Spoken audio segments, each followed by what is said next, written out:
The grant supports the creation of an extensive data hub, which will be instrumental in molding the narratives surrounding the influence of Black women in leadership, employment, and education. Now, this is really significant for us because as an organization who indicates and who promises that our young scholars will leave with an opportunity to choose how they change the world, to include the narratives of African American women in the area of STEM is significant for them in acknowledging the contributions that African Americans have made consistently over the years in STEM. And so it is indeed an opportunity and a great process for us to be able to partner in this endeavor. The collaboration does not end with the grant.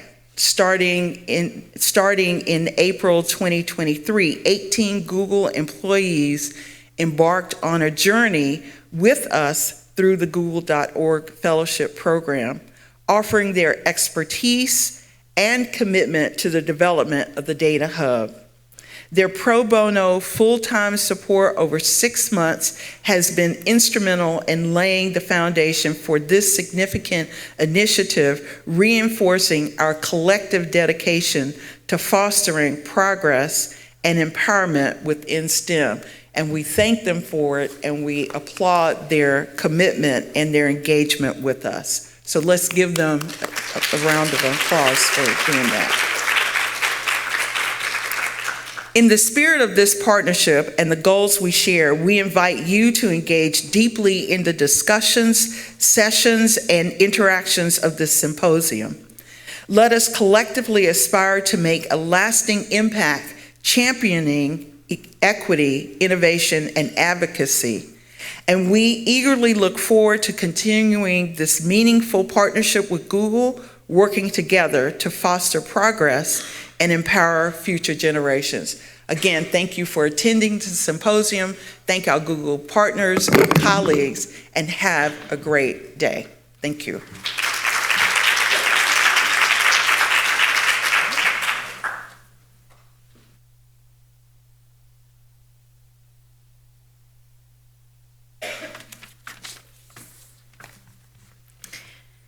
Good afternoon. It is truly a pleasure and a privilege to be here today and to welcome you.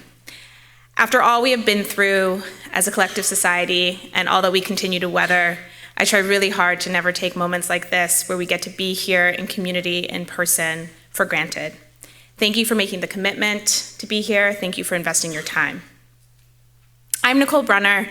I lead STEM education giving at Google.org.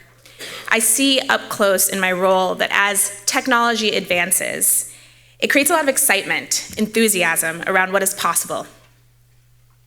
Simultaneously, it can also raise a lot of complex and difficult questions about what it means for us as individuals, what it means for our communities, and what it means for society at large. As Dr. Scott Johnson shared, and you'll see in the agenda, in addition to hearing from esteemed Spelman faculty today, we'll also have the opportunity to hear from Google leaders. You'll learn about how we try to think boldly and responsibly, especially in our approach to AI. You'll also notice that as advanced as Google is, we're also still learning as we build. Part of that is the purpose behind these grants, the fellowship, and getting together like this. We can't do this alone, nor should we. To that end, I want to extend a really special thank you to the Google leaders who will share their respective expertise with us today. Willa Blasingame, Francine Marqui, and Melonie Parker. Thank you. We cannot wait to learn from you. I also want to extend the invitation to you all to really engage deeply, to learn, but most importantly, to lead, and allow us to learn from you as well. I know that if you leave with some unanswered questions, potentially more questions than answers, you are not alone. Hopefully that ambiguity, that uncertainty, those unanswered questions, and the community here and beyond will inspire you to continue the conversations outside of these walls. because that is what ultimately creates change. Before I pass it over to the next speakers and we get to the heart of the program, because I am not that, I want to say a big thank you to all of the folks who are responsible to planning this event on both the Spelman and the Google side. The list is very long. You know who you are, and I appreciate you. And a big thank you as well to Spelman for hosting us here, for opening up your space, and for your ongoing leadership. And with that, let's dive in. I'd like to pass over the mic to Dr. Tanaz Pavri and Dr. Leda Winfield, who are going to share details about the data hub that is being created here at Spelman with the support of Google Fellows. Thank you so much.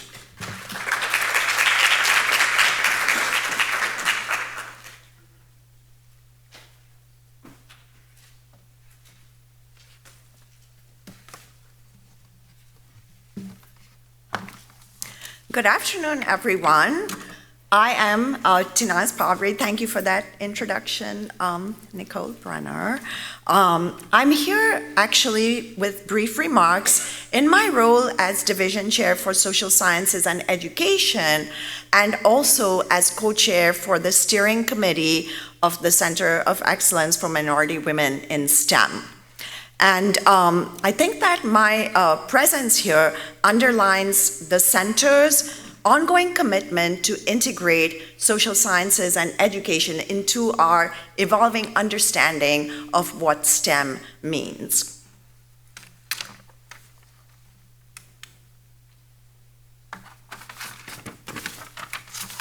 As you can see, the mission for the center, the mission for the center is a powerful one. We have set a high standard as we equip, empower, and elevate women of color from a variety of historically underrepresented groups, and certainly Black women. So the COE was designated the first Center of Excellence for Minority Women in STEM in the nation by the Department of Defense. And the COE Steering Committee, as I mentioned, is comprised of a dynamic group of faculty from the Division of Natural Sciences and Math and Social Sciences and Education, and co-chaired by the division chairs for both of those divisions.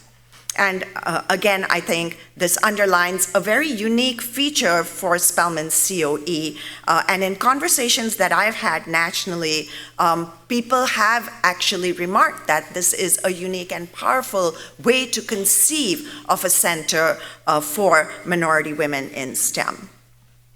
We host an annual Women in STEM speaker series, which affords the center the opportunity to showcase interdisciplinary research and work conducted by prominent women of color and Black women. And we actually, this last week, have had Dr. Christella Jones-Prather from MIT sharing her journey as a chemical engineer at MIT, and she's been with us all week. We also have an external leadership advisory board that comprises of distinguished representatives from government, industry, corporations, R1 institutions, and of course, Spelman alumni. And of course, one of our current priority projects, which we want to showcase today, is, as our provost mentioned, funded by google.org, and focuses on the developing of a comprehensive hub and interactive data dashboard to include research, data, and narratives by and about Black women in STEM. So quickly, here are the three pillars that we refer to that embody our center: research, academic advancement, leadership, and professional development. And under those pillars, we strengthen faculty and student research opportunities. Several of our funds go to fund this kind of research. And as one of the members of the steering committee, I've had the pleasure of reading through student applications for the kinds of funds that we're able to award. And their research proposals have just been stellar. Many of our students work with our faculty as well. And so the center has been very successful in promoting that kind of student-faculty collaboration that we always want to see at Spelman. We also, of course, host ongoing conversations with leaders in STEM, prominent women of color and Black women, and we create and disseminate promising practices for the preparation and advancement of our students and all women of color in STEM. Just some updates about the center. A number of ongoing grants that the center right now is funded through, and in turn advancing those funds to students and faculty. But I want to gloss over all of them and really focus on the last one, because that's why we're here, right? And that is the recent grant that our provost mentioned by Google.org for the development of this data dashboard hub on women of color and particularly Black women in STEM. And this grant has allowed us to advance a strategic goal of the center, and that is really to become the leading global hub for the development and dissemination of research data curriculum focused on Black women in STEM. I will say that the genesis for such a data dashboard or hub has been long coming, and my colleague Leta Winfield will be able to articulate much better than I can, because she has been involved in these passionate discussions for longer than I have about the hopes of Spelman faculty as we have nurtured this dream of making this data dashboard hub a reality. And I know that in the shorter period of time that I've been involved in these conversations, we always seem to kind of begin and end with the question, who better than Spelman to house such a hub? And so with funding from Google.org, we embarked on advancing this journey. One of the first things we did was to have this design sprint towards kind of getting Googlers and Spelman faculty in the design team together so that we could start putting our plans, on paper and start to see how does this thing become a reality. And so we had 2 days of exchange of ideas, fleshing out what such a hub would mean during this design sprint in December. I want to pause and just say or reiterate again how impressed I've been personally, and we all have at Spelman, with the kind of Google collaboration that we've been able to achieve. Since that first design sprint, of course, we've been working hand in hand with the Google Fellows. Provost Scott Johnson mentioned those, and just their dedication, their commitment to excellence, and their willingness to hear what our vision is has been so impressive.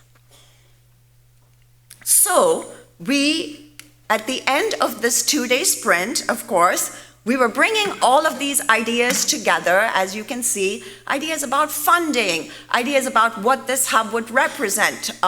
Would we be focused on academic researchers or journalists, or would we be providing policy briefs? And so this little graphic represents, we were trying to be scientists or be mad scientists, I don't know. But it was such a great, it was just such a wonderful, kind of a euphoric start to the project. And so I'm going to stop, and my colleague, Dr. Leta Winfield, will be able to tell you in much greater detail about the genesis of our ideas about the data dashboard.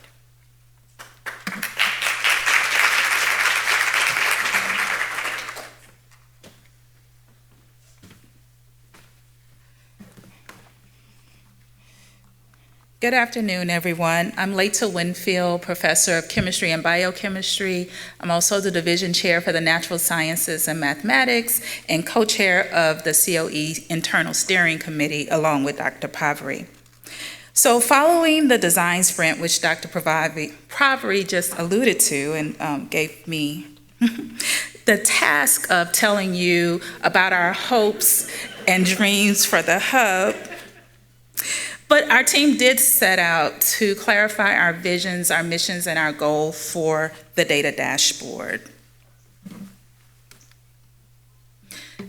And to share quickly with the individuals who've been with us on this design journey, in addition to our internal steering committee, and I see a few of those faces in the audience, we had other representations from across campus, both faculty and staff, contributing to what this platform would become. And on behalf of this design team, and along with the provost and Dr. Provri, we are deeply appreciative of the gift from Google and the talents that have been shared with us over the last 6 months in getting this off the ground. So this team came up with a working vision of being an international platform showcasing Black women in STEM, with a mission to be an eminent platform for the generation and dissemination of data that informs narratives from and about Black women in STEM. From the mission, a set of aspirational goals were defined, so we thought about exactly what we wanted it to do. And those goals included giving voice to research for and about Black women, uncovering untold stories and unsung sheroes, informing algorithms for finding women in STEM to make Black women in STEM searchable, promoting Spelman as a thought leader in this area, and empowering international conversations on Black women in STEM. That goal gave us space to imagine the types of data that would inform this work and ultimately be housed on this data dashboard. And we considered both existing and new forms of data.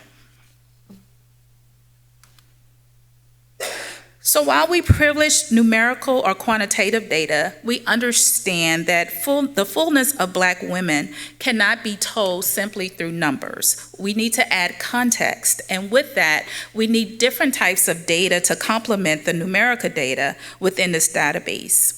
And so in terms of existing data, we look to text data, numerical data, archival data, as well as social media feeds or social media data. So with the text data, this text-based data actually is informed by the field of data mining and informatics. It provides data through writings that include articles, raw data set, research questions, theses, books, you name it, anything in writing.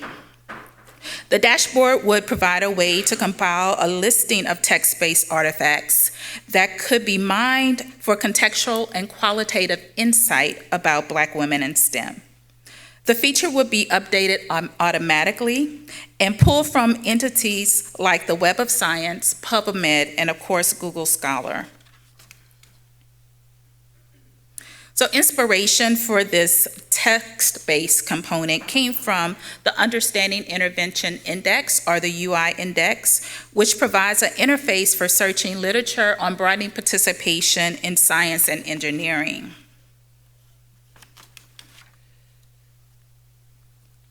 The site features a comprehensive list of text-based data, but focuses on broadening participation in STEM, where we want to focus on Black women in STEM.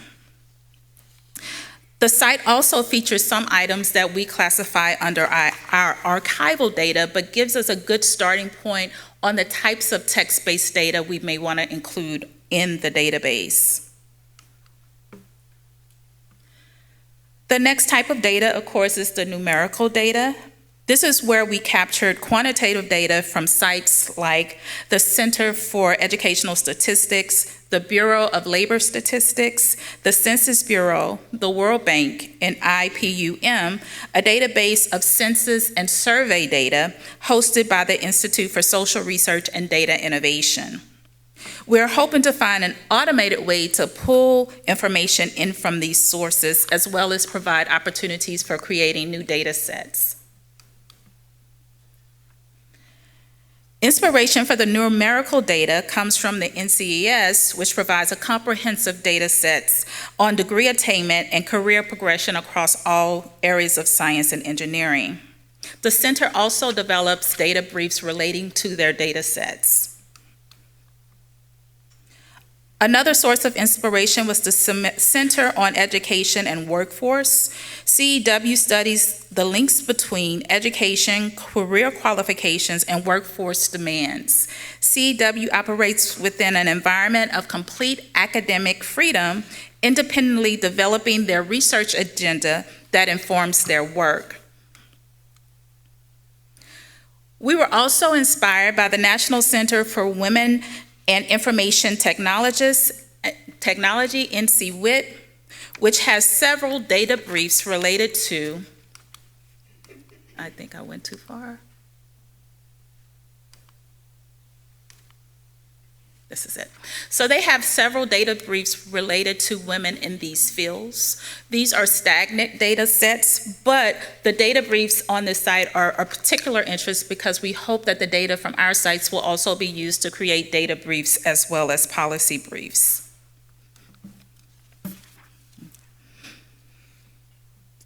The third data type is archival. We envision this portion of the dashboard in partnership with the Spelman Archive as well as the Atlanta University Center Archive. The archival data would include photos, videos, as well as oral histories.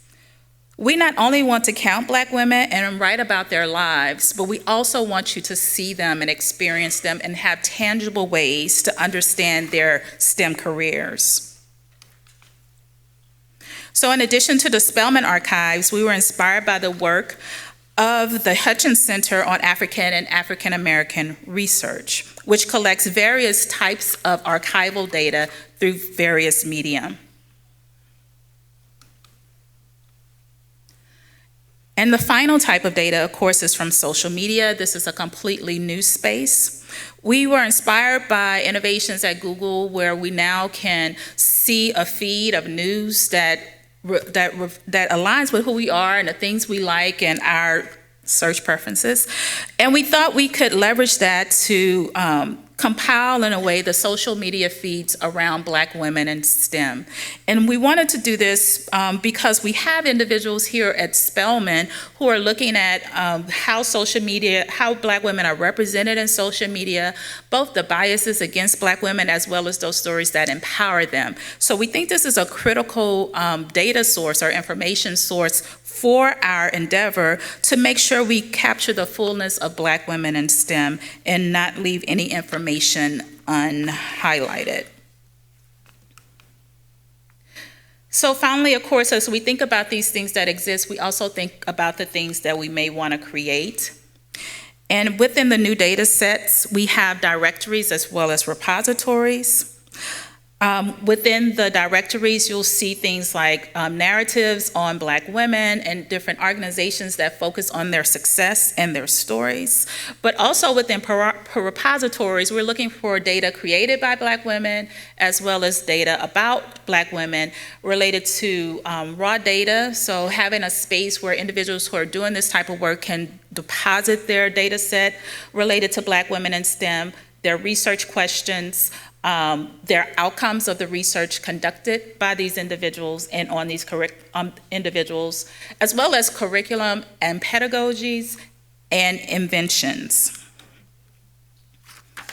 Okay. So in the cancer journals, Audre Lorde compares her survival of a terminal medical prognosis to the flight of the bee. An aerodynamic marvel given the size of the insect's body to its wingspan. The poet states, "I'm an anachronism, a sport.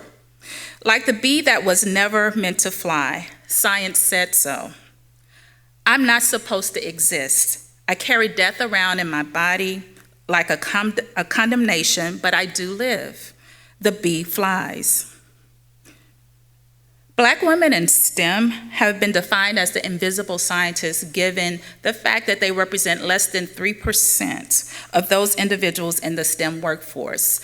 And if you examine their existence at higher levels of achievement, particularly with those who have doctorates, they exist in less than 1%. But like the bee that flies, Black women do exist in STEM. And we hope that this database, once it comes to fruition, will be used as an opportunity to empower their stories and to ensure that their stories are told responsibly and with integrity. Watch this video that was crafted. Spelman College wants to be the leading global hub on Black women in STEM. What better place than Spelman? Since our founding in 1881, the whole goal is fostering knowledge among our Black women.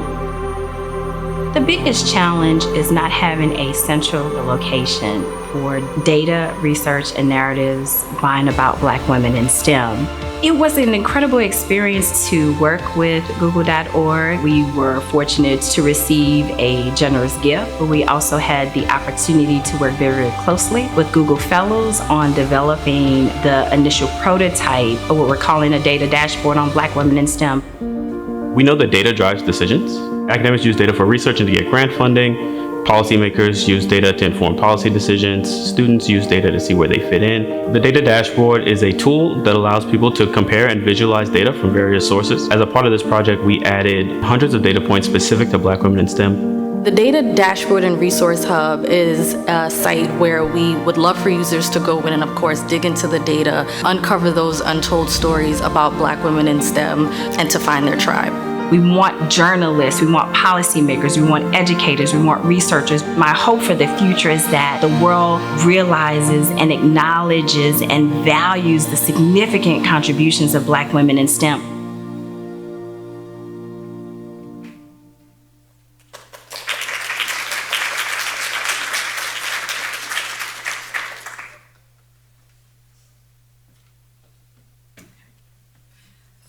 Now we'll begin our lightning talks on AI with Francine Marqui from Google.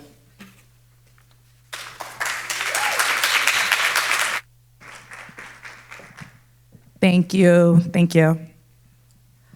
All right.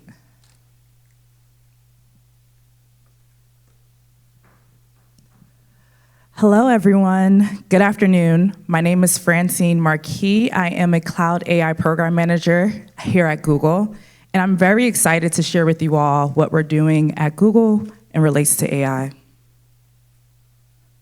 So before I dive into the lightning talk, I want to give you a quick overview about what I would touch on. The first thing is the state of generative AI. I know it has taken us at a storm. It hit us in January, and we have been moving like the speed of lightning. And then I'll take us through our products that we offer here at Google and within Google Cloud. And then I'll talk to you a little bit about our user benefits and then what Google is doing to use AI responsibly. All right, so as we know, AI is impacting all industries of these different spaces.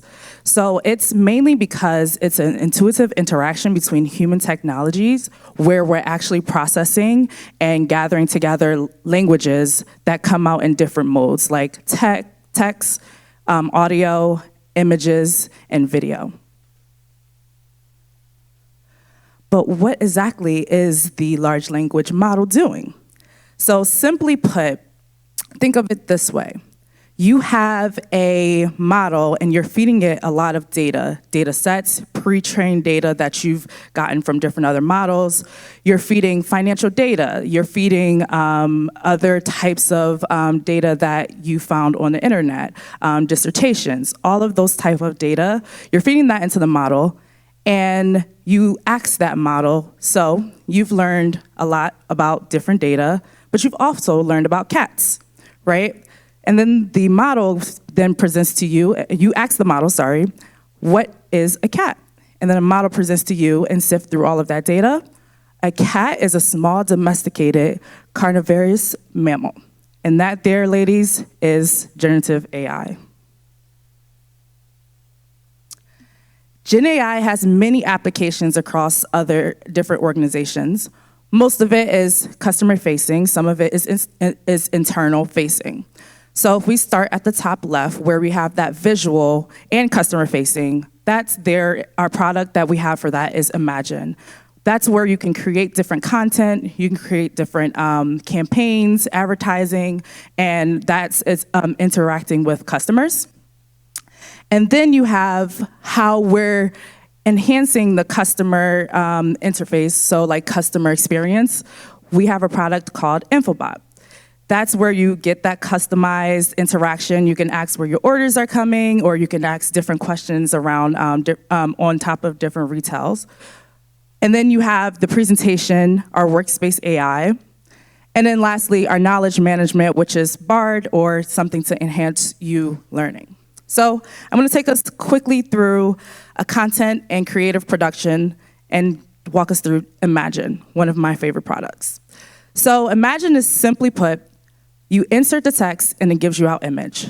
For example, I literally used Imagine for this, a photo of a doodle dog on a bike in front of Spelman College campus sign wearing sunglasses. Now, it would be irresponsible for us to actually take this photo shoot, and no dogs were harmed, but with AI, we were able to make that happen. Another example is text to video. Same type of concept. It allows you to generate video from keywords, scripts, or other video inputs. For example, usually this is supposed to be playing, but it's flying through a tense battle between pirate ships in a stormy battle. So let's quickly take a step back and really understand Google's AI ecosystem. So you have the consumer side, where we have Bard and MakerSuite, and you could just simply use Bard to, let's say, plan your 3-day agenda or vacation to Martha's Vineyard. It'll be easy as that. And then you have the enterprise side, where you are in control of your data, you're feeding the model your particular data, and then you're asking particular questions around, for example, how do we deal with fraud and security? So, as I mentioned, AI is really impacting, AI is the ultimate research assistant across industries. For example, as you can see, I'll just touch on a few, the finance industry. It enables you to quickly look at financial data. Our product is Document AI. Then we have our healthcare space. And this one is very interesting because we have our MedPalm product, where essentially you can provide personalized treatments based on the recommendations that our MedPalm would provide for you. And then I'm not going to get into all of the rest of them, but here's we have a product for each of these type of industries, so it's all public that you can see and view and test. But most importantly, how is Google handling responsible AI? Generative AI comes with its own unique challenges, and there's no one-size-fit approach to how we handle it. But what I can say, at Google, we are integrating AI into our products boldly and with a deep sense of responsibility and high standards of information integrating with our AI principles. And we do this in 3 different ways. The first one is through education, research, and tools. So we have trainings, we have public documentations on how we're governing responsible AI, including our Google AI principles, which I'll touch on a bit later. And then we have product and use case reviews, where we actually interact with our customers, and we have product reviews. And then lastly, we have responsible AI offerings, which I'm a part of a few of these, especially our safeguards, our technical safeguards. As I mentioned, we have safety filters. So with our safety filters, you're able to test Google safety filters and define confidence thresholds that are right for your business or your individual users. Now, Google's AI principles is what we essentially use as we produce more products, as we produce more policies, and more. So this is actually on our Google website, where you can look into that. But what I will say is this does not move on its own. We have governance, and we put in place systems where we're able to implement these all throughout our products and our offerings. So I just wanted to back up really quick.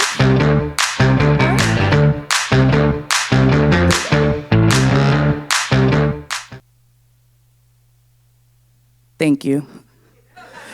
I just wanted to leave you all with, I know this is a lightning talk, but I wanted to really cover a bit more about what Jaye Nias is doing at Google. So here's a video of a quick snippet of use cases.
I would encourage you all to sign up to be trusted testers, to test out some of these products, because that's my program. Thank you.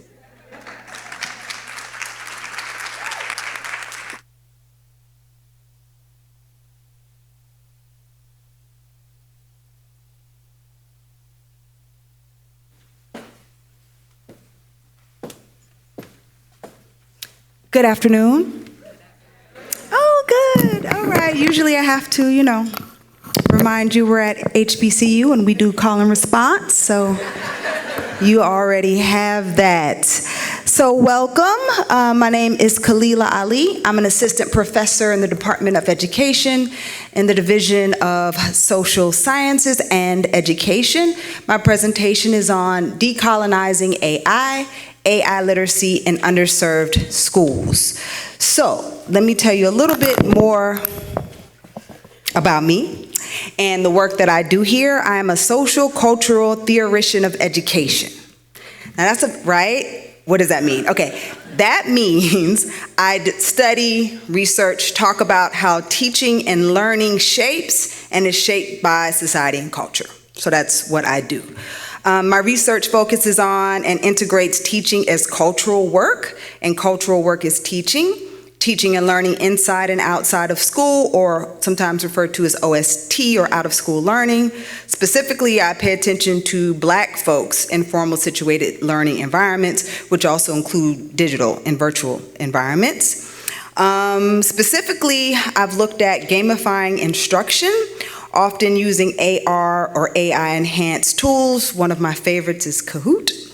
In the English language arts classroom specifically, and to analyze diverse texts, including advertisements, photographs, street art, My most recent work is working with Spelman students, researchers, and artists in Georgia and Ghana on creating a digital humanities project that uses augmented reality to record street art in both places. So I bring all that up to let you know that literacy is not just reading and writing. There are multi-literacies. Those kinds of literacies include orality, visual literacies, media literacy, emotional literacy, scientific multi-literacies, numeracy, math literacy, and digital literacy, which is important to this presentation today, which also includes AI literacy that I'll define later. I have the clicker here so I can do this, right? Oh, okay. All right. Make sure this is the second slide. Okay. Equity in AI education. So AI literacy is the ability to critically evaluate AI systems. So it also talks about the importance of ensuring equity when implementing AI technology in education.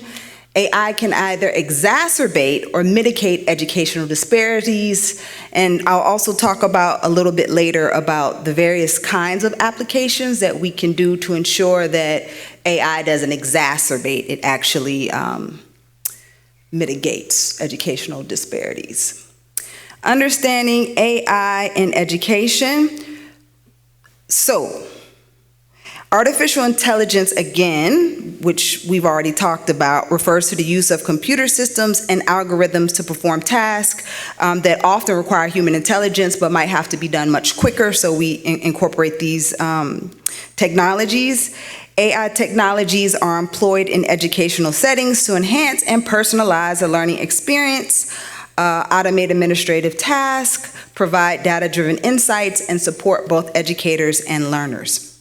Again, AI literacy includes the ability to critically evaluate AI systems by understanding how AI algorithms make decisions. So not just students evaluating them, but us as teachers evaluating them. So the digital divide is an example of the kinds of disparities that can result as new technologies are introduced, and it's real, and it limits learners' access to the kinds of technologies that can increase engagement and begin to narrow that divide.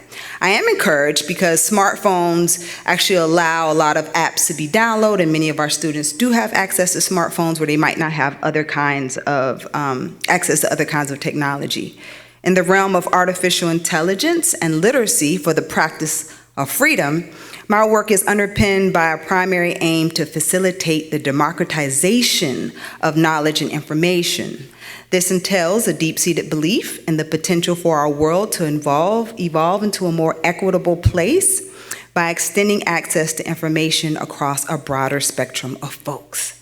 Being AI literate isn't just about access to applications, but also about increasing educators' and students' understanding of the ways in which AI can, again, either exacerbate or mitigate educational disparities. All right, so understanding AI in education.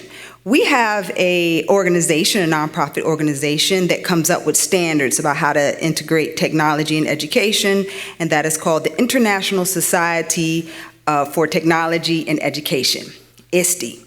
So they contend they're focused on pedagogy, not tools. Google has all of these wonderful tools that we've just been introduced to, so thank you very much.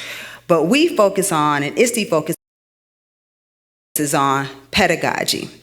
The ISTE standards are a framework that guides educators into using technology to create impact, sustainable, and scalable learning experiences for everybody. So not just training on how to use the LMS like Canvas or training on how to use AI-enhanced applications, but the pedagogy that goes along with that. How do we teach it? What kind of beliefs do we have about our learners? The initiative around AI with ISTE is to prepare students for careers of today and tomorrow. They contend educators must explore and integrate artificial intelligence, AI, into K-12 classrooms and extend it as well into spaces like Spelman, so post-secondary.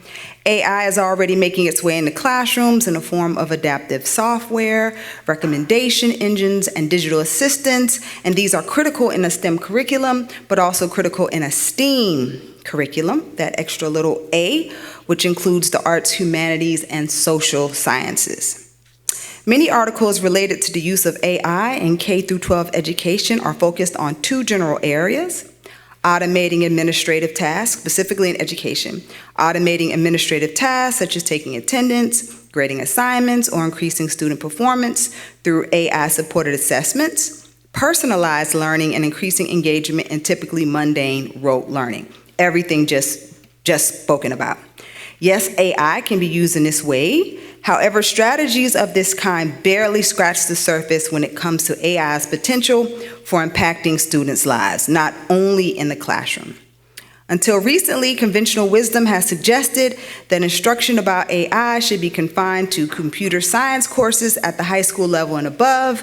The use of AI is becoming so pervasive throughout society that a basic understanding of what AI is and what its capabilities are is becoming a necessity in more traditional literacy skills like reading, writing, and computation, and of course those multi-literacies I spoke about before. Students develop and employ strategies for understanding and solving problems in ways that leverage the power of technological methods to develop and test solutions. Students understand how automation works and uses algorithmic thinking to develop a sequence of steps to create and test automated solutions. Okay, advocacy and collaboration in AI. So we also support this notion I mentioned before of decolonizing AI. We want folks to have access, all kinds of folks, to have access to these wonderful tools. Sometimes underserved schools do not have access to many of these tools, and we know these tools enhance learning or can enhance learning if properly applied. So I won't list all of the applications that I had, but I'll just sort of give an overview of them. To discuss bias in particular in classrooms, because unfortunately, the way AI is programmed, sometimes there can be bias. It can be bias, gender, race. So there are various ways that companies have attempted to mitigate this issue. There are AI bias detection tools, bias busting apps, AI image recognition, ethical AI education platforms. All of these can be usable in the classroom.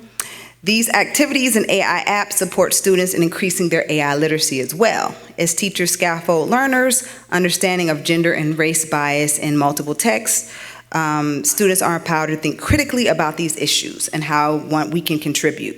So when we think about literacy in the classroom and using AI, how does that look like in our pedagogy?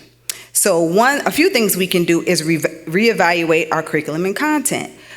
Go beyond Western or Eurocentric views of technology, incorporate innovations from around the world, include Black, Indigenous, and people of color's knowledge in these digital literacy projects, which Spelman is an innovator in doing that. We just discussed the project that we have going here. Challenge biases and stereotypes, have diverse role models, like all of you wonderful scholars and educators and researchers here. Bring them into the classroom. Craft a culturally relevant, is that my last slide? Okay, sorry about that, that's next. Craft a culturally relevant pedagogy, include global perspectives, make sure these tools are accessible and access diverse languages, be sure to engage the community, teach our students about digital safety and ethical use, of course, intersectionality, recognize the intersectionality of identities for us as educators and how it impacts digital literacy. Make sure we understand the experiences can vary based on race, gender, class, and other factors. Ensure, which is sort of the wheelhouse that I want to talk about in terms of education, provide professional development. We need professional development on not only how to access these tools, but to be aware of the biases that might be embedded in them and how we can mitigate those. And make sure we train our students in critical media literacy.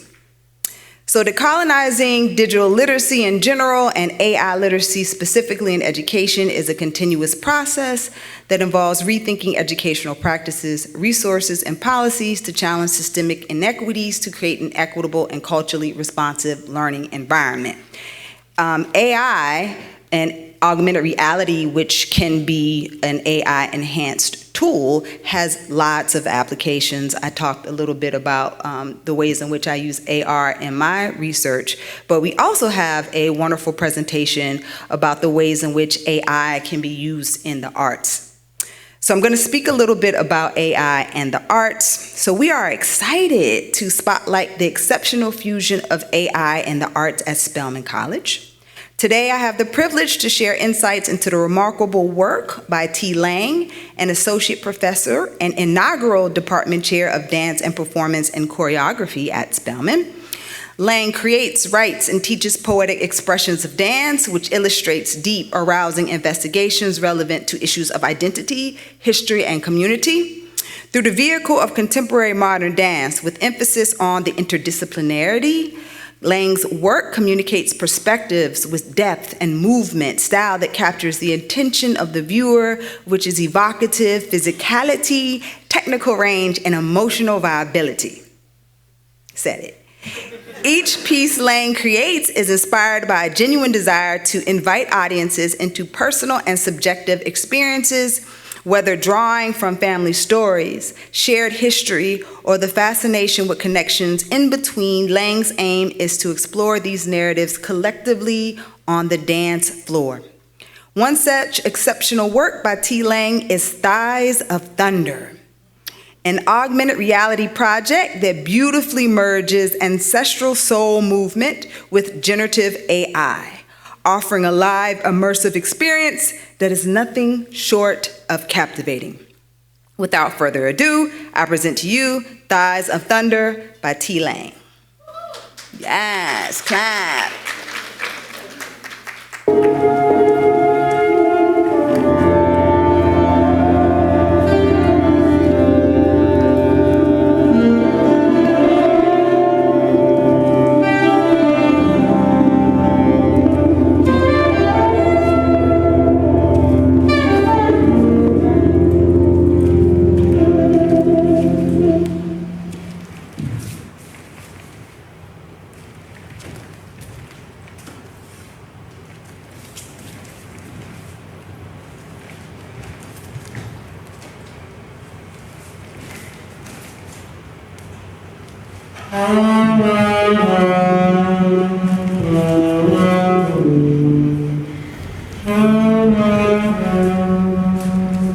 Over 20 years, T. Lang Dance has established a successful record of producing work with excellent performers and collaborators who are celebrated as innovators in their fields. Her works have intertwined dance with visual art, digital technologies, and African American historical research to deepen the understanding of Black women's embodied experience.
Teeling Dance seeks support for the presentation and performance of Thighs of Thunder, a new augmented reality project that merges ancestral soul movement with generative AI to create a live, immersive cabaret experience.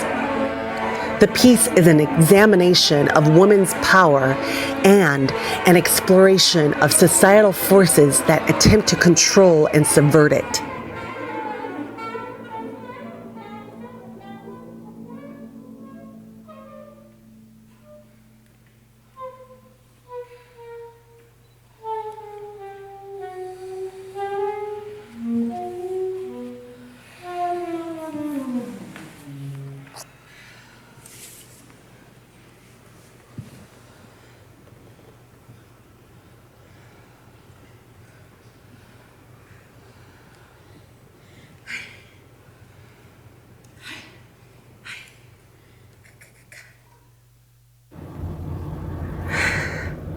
Teeling Dance will provide the choreography, the dancers, and the design of the project.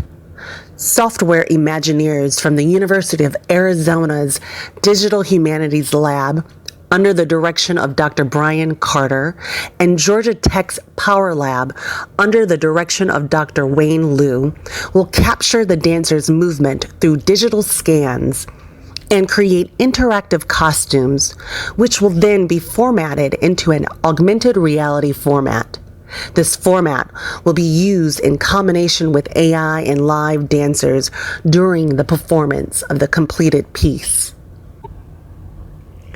Thighs of Thunder takes inspiration from Thunder Perfect Mind from the Nag Hammadi scriptures, the work of Toni Morrison, and the vaudeville acts of Ada Overton Walker.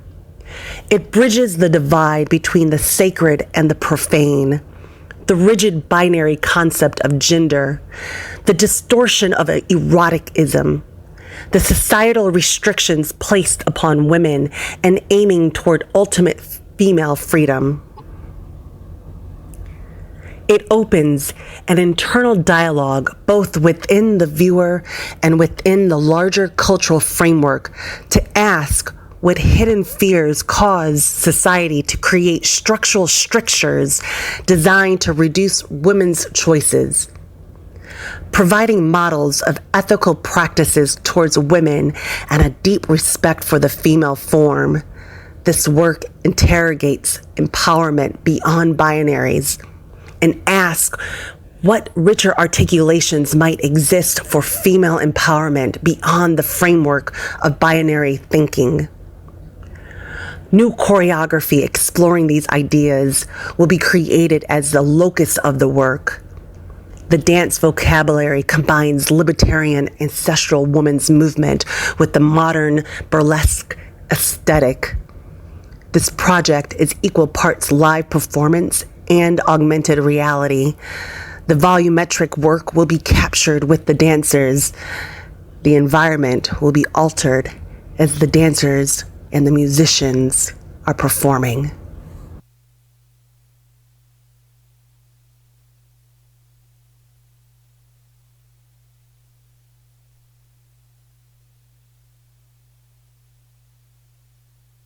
Hello, everyone.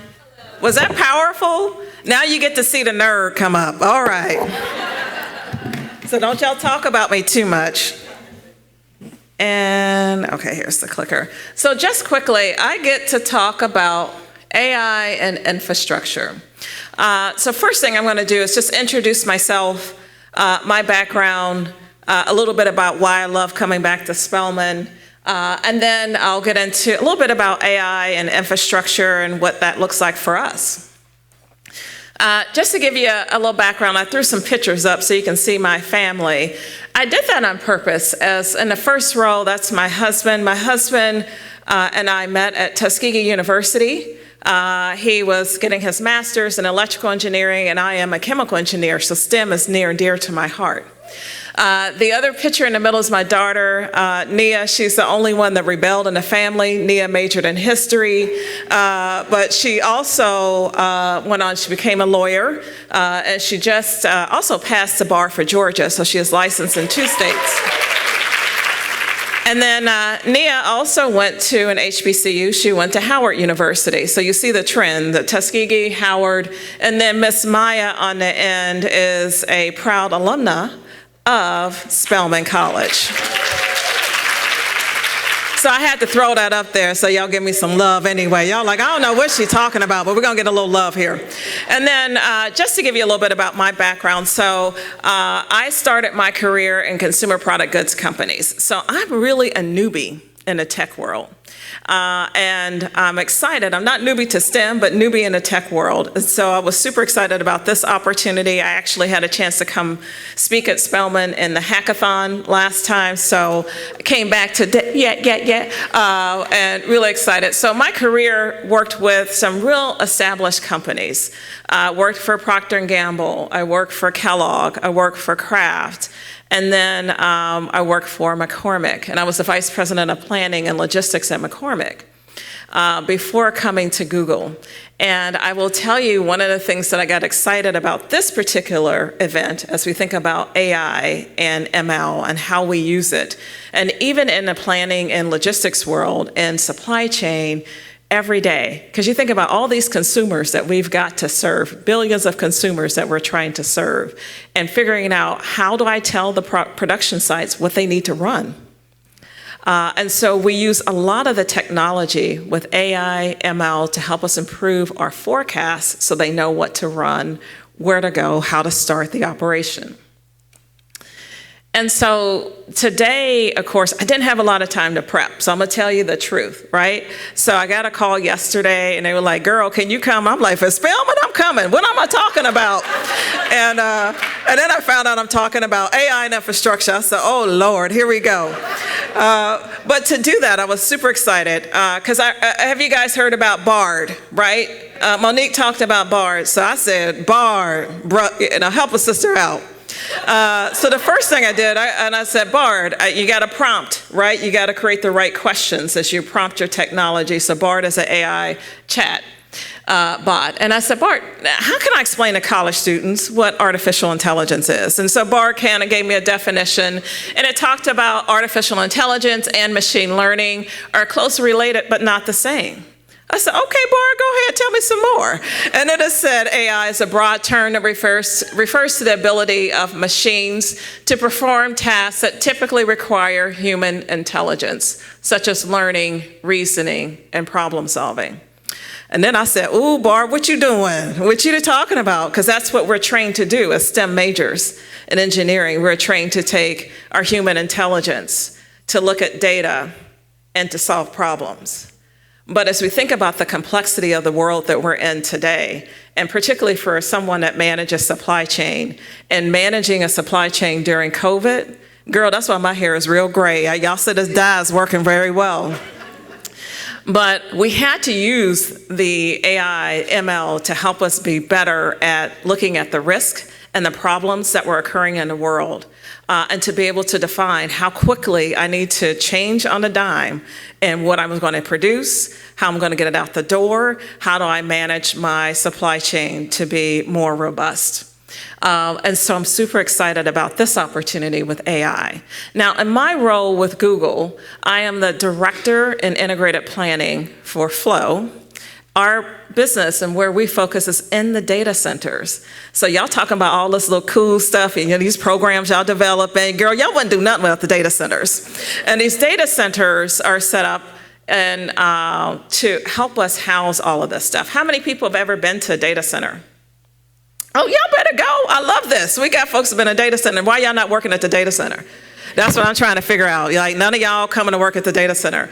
But within the data center, it really is about how when I talked about that, we won't talk about that. But it's like an image of a data center. I thought it was cool. The first time I walked into the data center, I was like, what is all of this stuff? and all of these network cables and servers and chips, et cetera. But that is exactly what the data center is. The data center really is about how we take the knowledge, the power to compute, the storage, and to disseminate the information.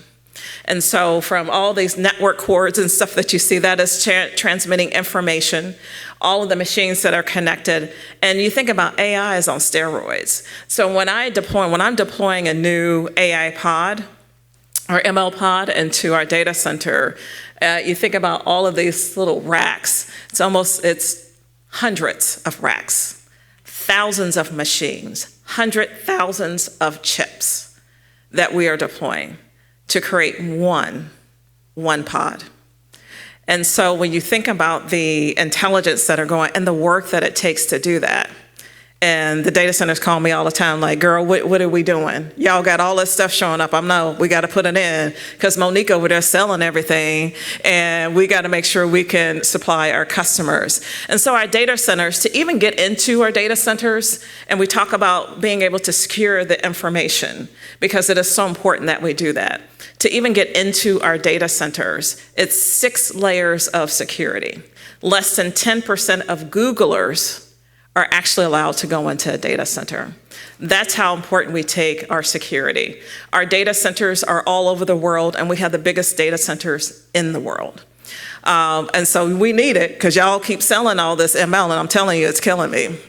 Our data centers are also designed for redundancy, scalability, as well as efficiency.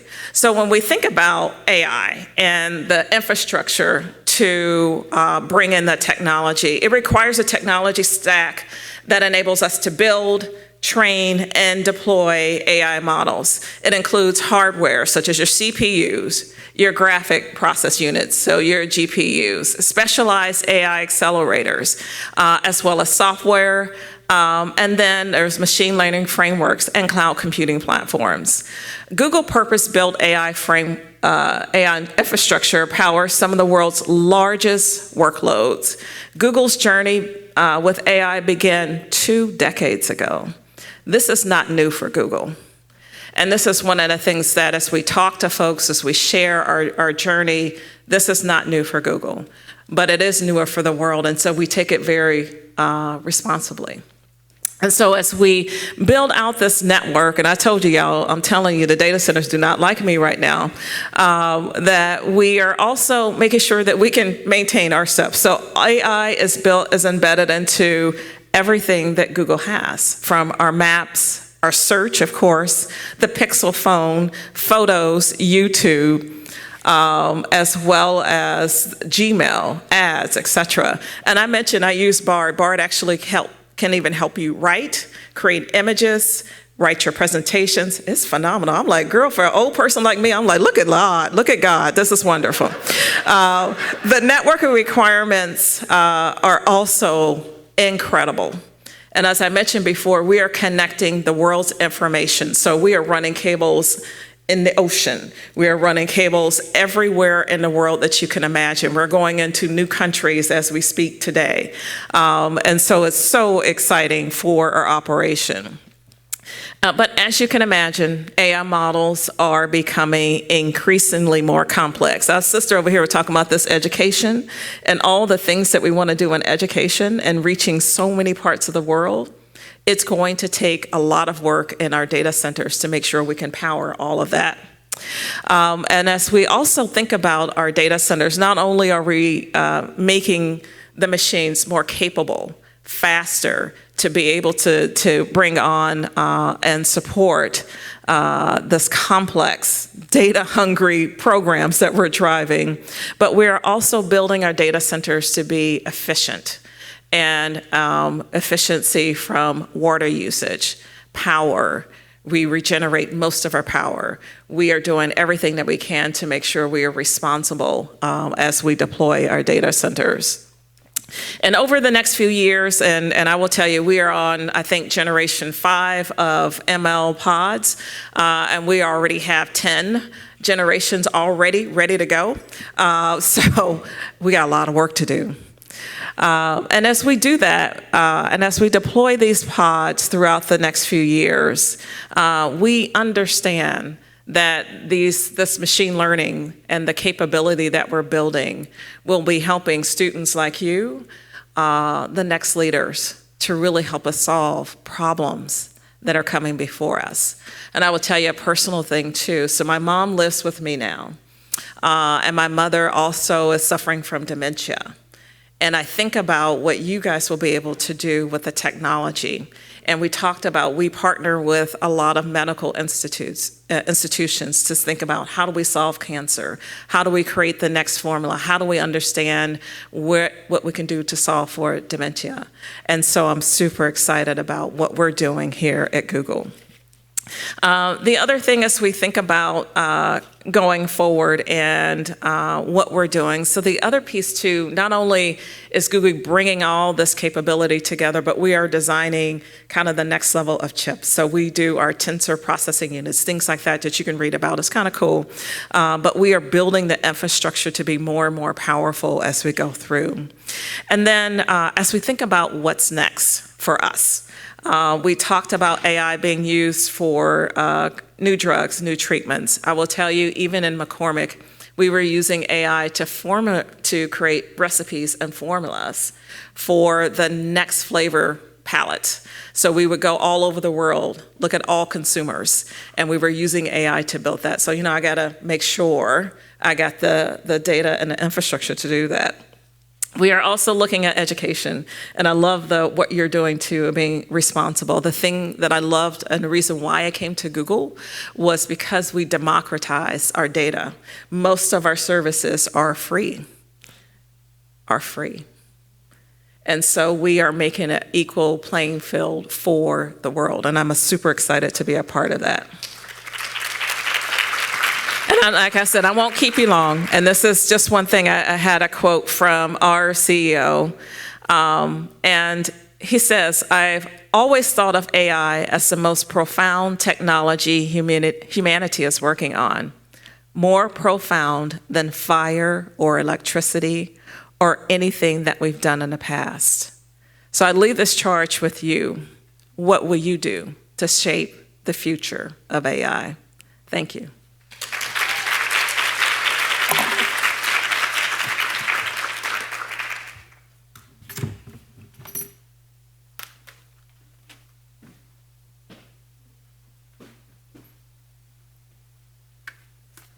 Willa said, "Okay, Bard, what you doing?"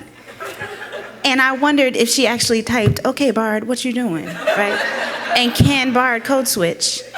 And Google should look at Spelman to understand if Bard can't code switch, right? To help us get there. So hello, my name is Jaye Nias. I am an assistant professor of computer science here at Spelman College.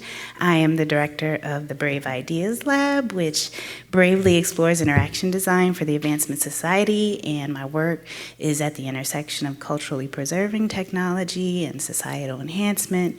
And I'm here to share, I was asked to share a little bit about a collaboration between Mozilla Foundation, the Spelman Center for Minority Women in STEM, and my lab. All right, let me breathe for a second. So in the summer of 2020, our world was really at our country was really at the forefront of the world's gaze as we went through several social challenges that were mediated through our platforms of TV and radio. And there was a painful discourse around racism in our country and activism and all of that. And at the same time, Mozilla was releasing a document called Trustworthy AI as a white paper. And through their work, I think it became clear that the pervasiveness of AI was at risk to deepen many of the powers of inequity within our society. And there needed to be considerations of the intersections of race, gender, and technology, because it further complicated these concerns. So,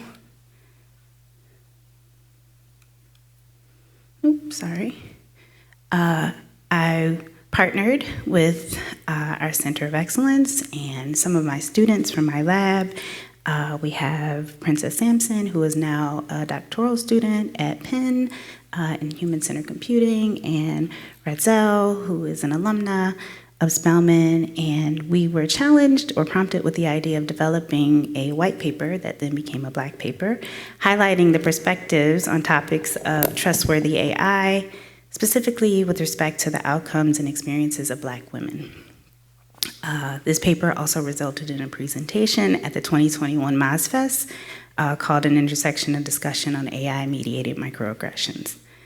So initially in our research process, we looked at prior art, we looked at the Mozilla paper, we scanned through it seeking counterpoints and experiences that would be specific to Black womanhood, to our communities, to our campus in general.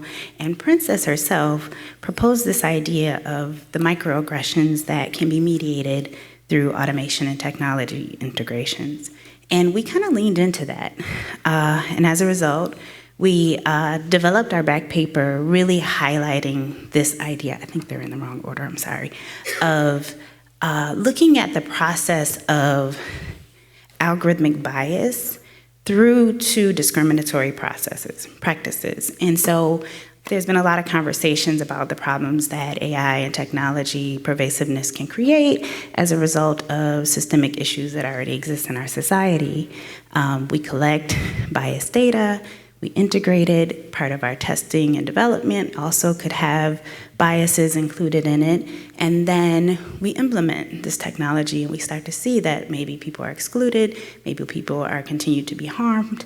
And what happens is when we think of harm, a lot of times we think of lack of performance in the system, right? Or we think of the judicial system where people may be continuing to be a part of that system because of AI's integration. But thinking about the microaggressions, we can also think about the ways that there is this labor that is emotional labor that is held when it also exacerbates systems of inequality that already exist.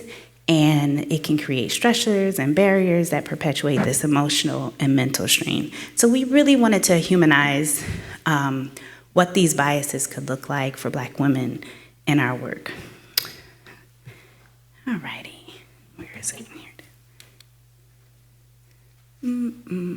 Let me just say about this paper, you can find it, it's still available online if you Google Mozilla Black paper.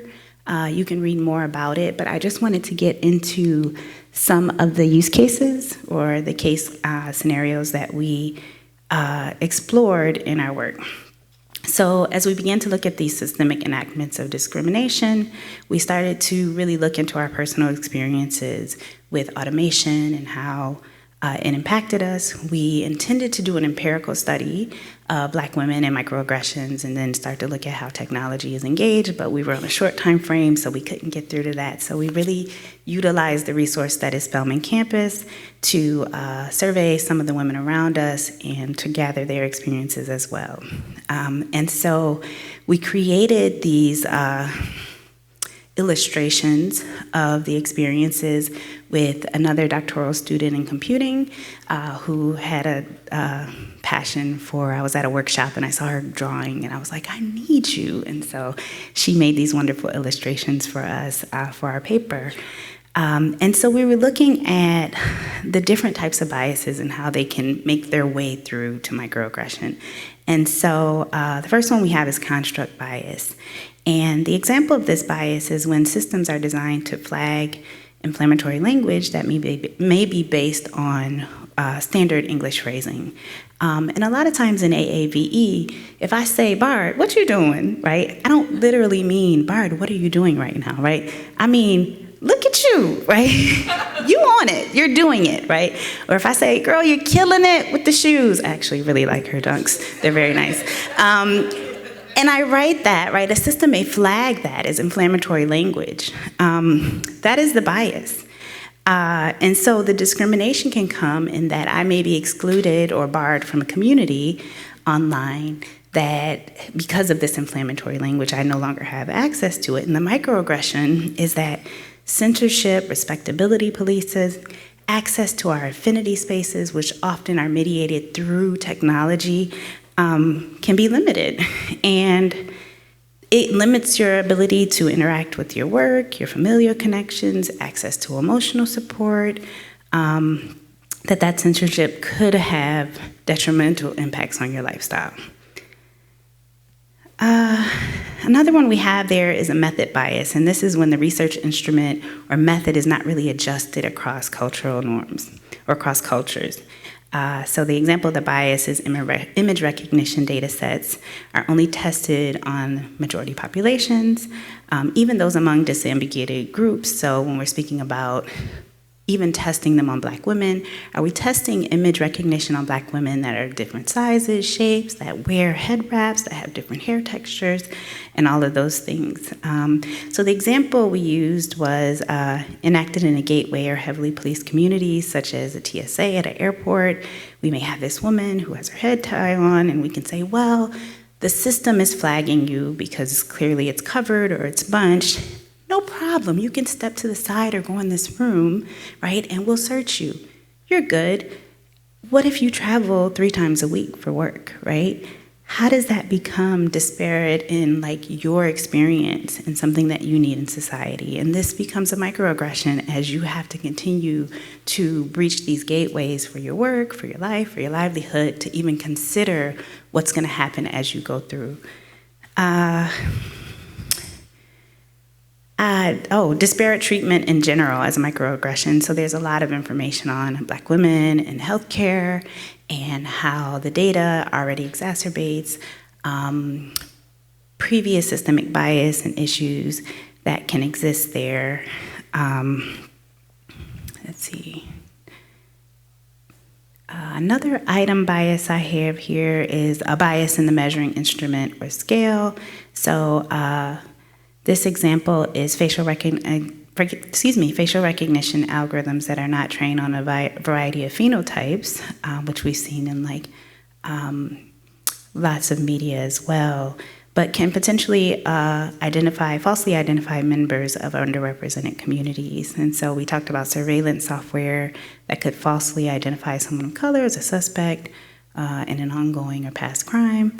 And this microaggression for Black women, we talk about many Black women have deeply personal relationships, not just amongst each other, but with their communities, their brothers, their sons, their children, and the emotional burden of considering not only your own bodily safety, but the considerations of your partners, spouses, aunties, uncles, as they go out in the world could impact you in a way that in heavily policed spaces and areas could provide you with this emotional labor that can be really heavy. Did I get them all? I think so. So during our MozFest session, we took a decolonial approach to how we were going to host this session. It was closed, so it was only invited to Black women and femmes. We came together, we tried to turn over the hierarchy of how these sessions occur and how presentations occur and really engage our community in ways that brought culture to the front, that leveled the playing field so there weren't a whole bunch of sages on the stage, right, who were doing things. And the idea was to really further discuss these issues and concerns, to develop a path forward and guidance from Mozilla and other entities who wish to address these challenges related to the development of AI and its tools. I am going to stop there, but I wanted to also highlight my collaborators and facilitators in this work. I encourage you to check out our paper. I think it's really good. We have a really awesome land and labor acknowledgement there that we worked really hard on. I'm very proud of as well. And you can Google my other work that I do. I work with my students on a lot of research projects around centering culture and Black identity and creating technology that doesn't flatten the world, but actually keeps it kind of groovy and wavy and allows people to really preserve their cultures and how they engage, because I believe that there's a lot of important knowledge and information that is tied into cultures and communities this way. And so thank you very much.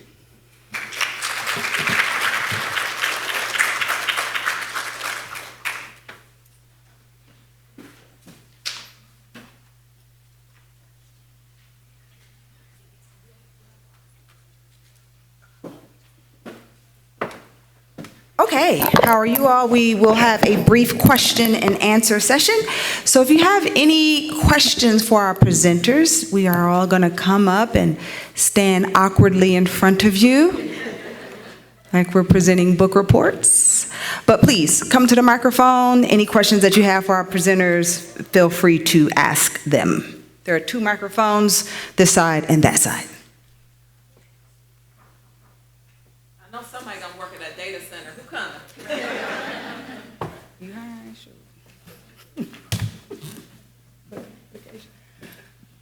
Hi, I'm sorry I didn't get your name. The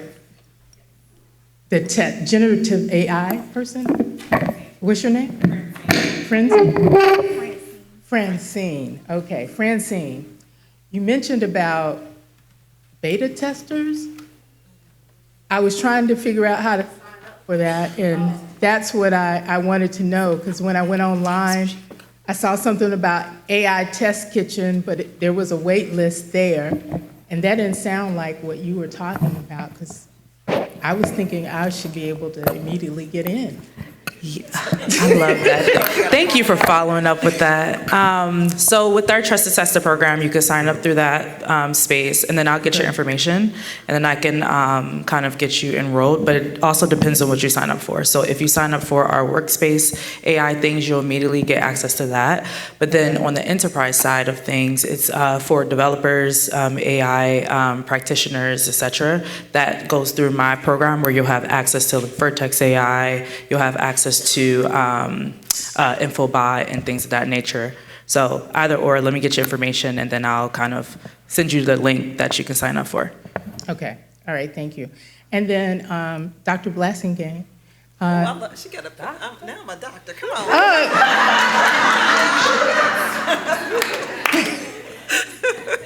I don't actually. Y'all made me feel so official. Thank you. Yes. Let me claim it in the atmosphere. Hallelujah. Yes. Okay. Sorry.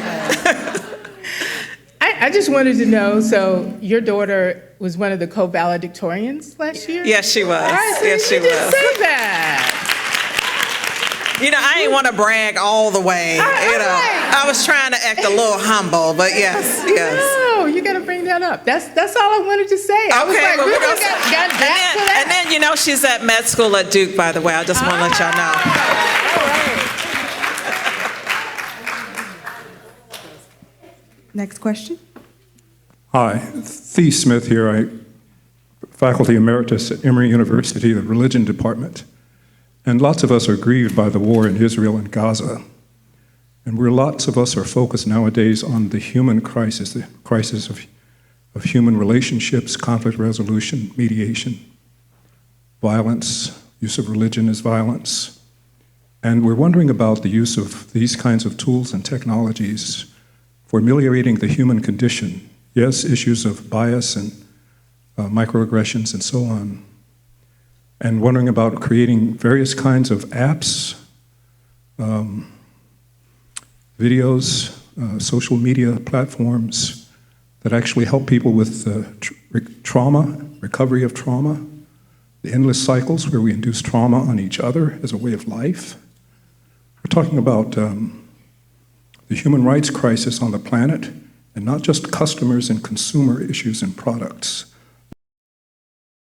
Not just the usual capitalist, profit-driven ways in which these technologies are developed and employed. Not to mention the way that the military was primarily innovative in creating the internet. So I'm wondering if anyone can address some larger framework of what these technologies can mean for the human enterprise.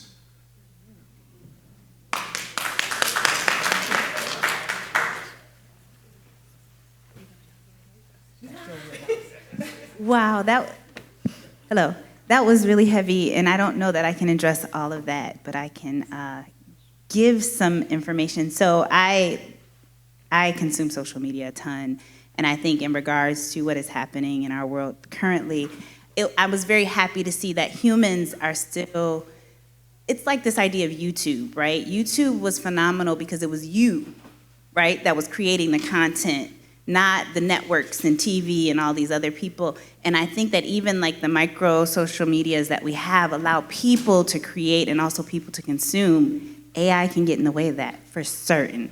But seeing people use their platform to say, you might want to disable social media on your children's phones this weekend. And you might, if you have young children, this weekend in particular. But I did get to work with one of my students on a research day project a couple years ago. We have this humanoid robot, Pepper, and Pepper has a lot of AI integrated on her where she can see and understand and speak. And I had some students, working on emotionally intelligent robotics, right? And I had a student who was working on it with one of our nows, and she's like, I really want to work on Pepper. I like this over here. I said, okay, well, let's look at this project and how we can create another version. And so what we did is we came together, and she shared that her mom was a psychiatrist, I get them confused. And I said, well, let's think about trauma-informed care.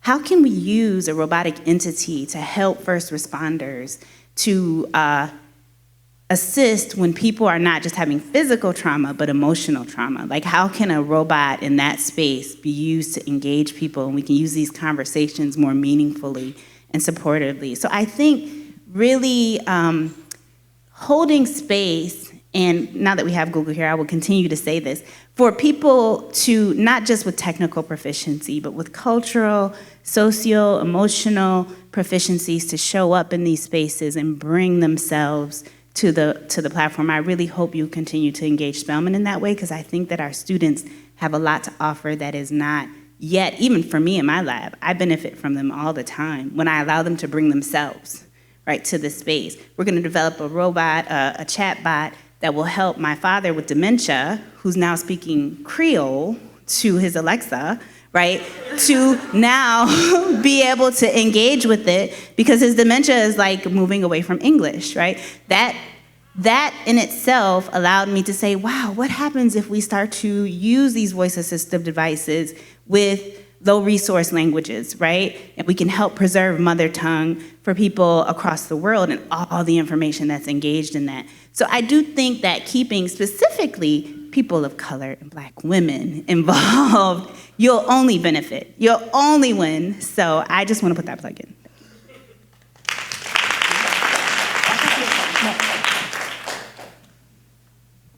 Hello, everyone. Good afternoon. I'm Morgan Lipkins. I'm actually class of 2019 at Spelman College. Dr. Nias was actually my computer science instructor, and she actually invited me and my girlfriend to go to INCAT, which we did and completed successfully. Aggie pride. Yes. So my question is specifically for the comment that Ms. Blasingame said about her CEO saying that he believes that AI was more profound than the innovation, or not the innovation, well, the innovation of electricity in the element of fire. I'm curious to know what you thought about that comment, because that comment took me aback a little bit. One, because kind of we're all trying to figure out, and maybe it's just me, how outside of, I think you mentioned it, you know, from outside the capitalistic perspective, what is this doing for me, right? We're all inquisitive, we're all students of life, and we're here at this beautiful institution, right? Because we want to know more. But more on a more soulful manner, I feel like, living in this world, especially of today's time. So what do you feel about comments like that? Okay, I believe that this is going to be the most profound thing, more than the Earth's natural elements. So what does that look like for you as a scientist and as a person of culture and of people? For either one can answer, actually. I just want to shout out liberal arts education on that question. So you train this one right here with these questions. I love it, I love it, I love it. Just a couple of things. First of all, if we think about where the world is now, and if you think about what is the most powerful thing anyone can have, we talk about money, we talk about power, but it's information. And we were talking about how do we make education more equitable. And it really is about leveraging the tools that we have to level the playing field. Because today, you know, I was able to afford to send my kids to private school, send my children here to Spelman, because Lord, y'all know y'all be taking the girls' coins. But because I value the education, but not everybody can do that. Not everybody's willing to make the sacrifice. But when I think about what we are providing now in this time and age, and your ability to access information is like no other. Back in the day when I was growing up, it used to be, I ain't gonna really date myself, encyclopedias, getting to the library and hoping you have the right ones. Okay, but now it's at your fingertip. And now you can build connections. And believe it or not, I do watch my little Instagram reels and TikTok, and I follow a neurosurgeon. And one of the things that this neurosurgeon was sharing the story, and this mom was struggling. She went to 7 different doctors. Just months after months trying to figure out what was going on with her child. And she finally used a chatbot, and she used AI, and she started to say, okay, here are the symptoms. Can you help me figure this out? It actually diagnosed it correctly. And when she went back to the physician, she went back to the neurosurgeon, she said, here's what I found. And they were able to come across with a solution. But it's so important, and I love what the professor was saying too.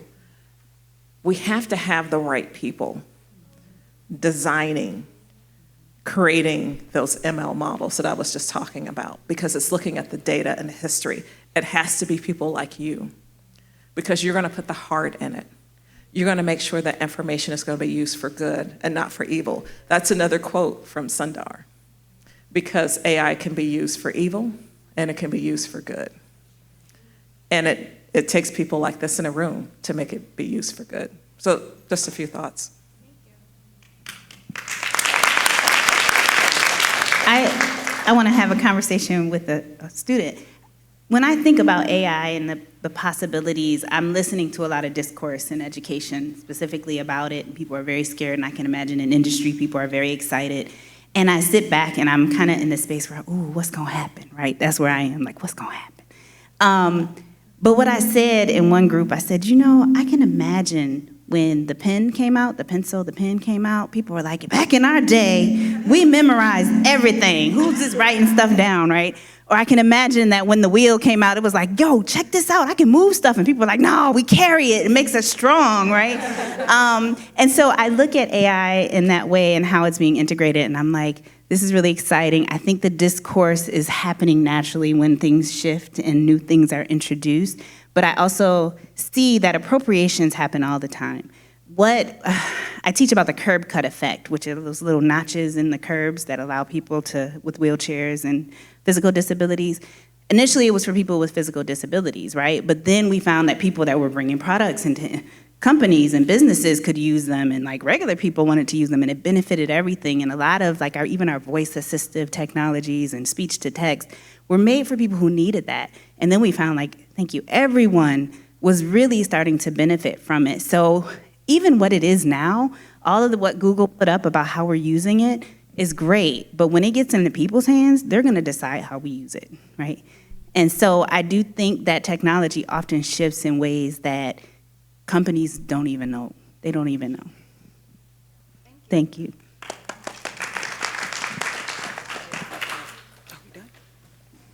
Are there any more questions? Are we down to questions? I just want to, there's a question? No, we got to wrap it up. Okay, we're wrapping it up. I just want to stand in solidarity with my sisters here. I also have a parent that suffered from dementia and passed away from it, and I can only imagine the ways in which technology could have supported that and allowed her to live a little bit longer. So I just want to stand in solidarity with that. And we are done for now. Thanks for joining us. We're going to take a break, so we're going to ask everybody to leave the auditorium. We are going to have a fireside chat with our President, Dr. Helene Gayle, and Google's Chief Diversity Officer, Melonie Parker. So we need to prepare for that. So if everyone can, step outside, and we will continue shortly. Thank you very much.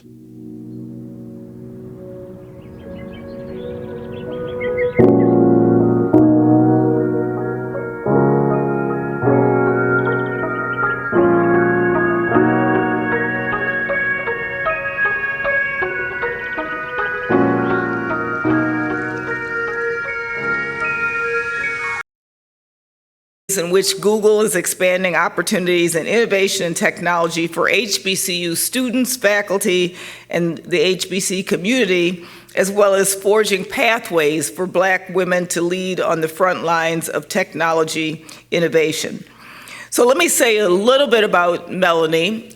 There's lots that I could go into her incredible background, and I had the privilege and honor of listening to her earlier today. You know, we have TED Women Conference here, and so she was one of the speakers for TED Women. So I had a preview of some of the important things that she will be talking to us about today. But anyway, she is a real champion on closing the equity gap in innovation. She leads crucial innovations to address diversity challenges within the technology industry, such as collaboration with academic institutions like Spelman and other HBCUs, emerging business leaders to really expand the pathways for all of us. She focuses on directing Google's commitment to racial equity and advancing Google employees' engagement strategy across DE&I. She is a proud graduate of an HBCU, Hampton, where she earned her BA in mass communication, although I will note that you always have on powder blue when you're with Spelman. She also earned a Master's of Art in Human Resources from Villanova University, and among her many honors, she was recently recognized in Savoy magazine as one of the most influential executives in diversity and inclusion. So, I am going to engage with Melonie in a fireside chat. I will ask a few questions, and then we will open it up for audience participation. Hopefully we'll have enough time for all of this and allow Melonie to catch her plane.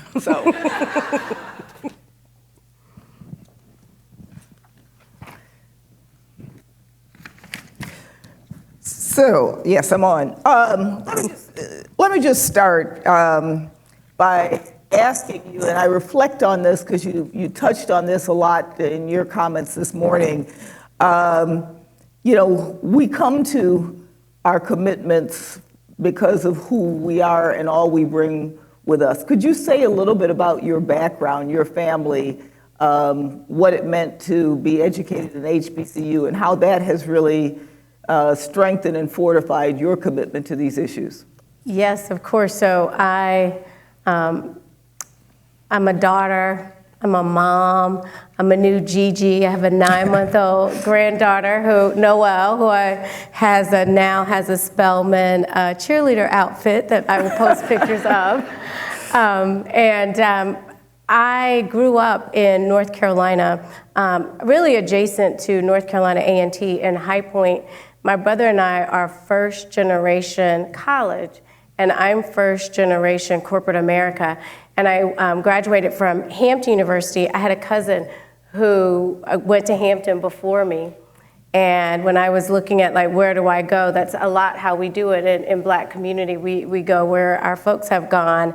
And it was such an experience for me to be at Hampton and to be at HBCU where your race is not on the table. Like many other things are on the table, but you're not wondering if you didn't get it or you didn't do it because you were Black. And that level of freedom and working in that space really allowed me to grow and develop and not to put labels on myself. And the way that I was fortified coming out of Hampton was such a preparation for what I've been able to continue to do. And I have beyond a fondness, but a passion and a purpose for our historically Black colleges and universities that are our esteemed institutions that I refer to as national treasures. And so it is a personal goal of mine to continue to support the work that we do across the HBCU landscape.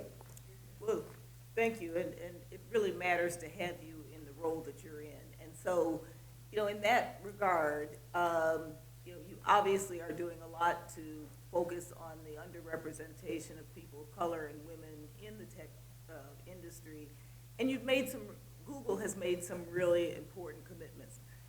That doesn't ever happen with one person alone, even somebody as powerful and as determined as you. So could you talk a bit about the journey in inside, and how did Google come to really make these kinds of commitments?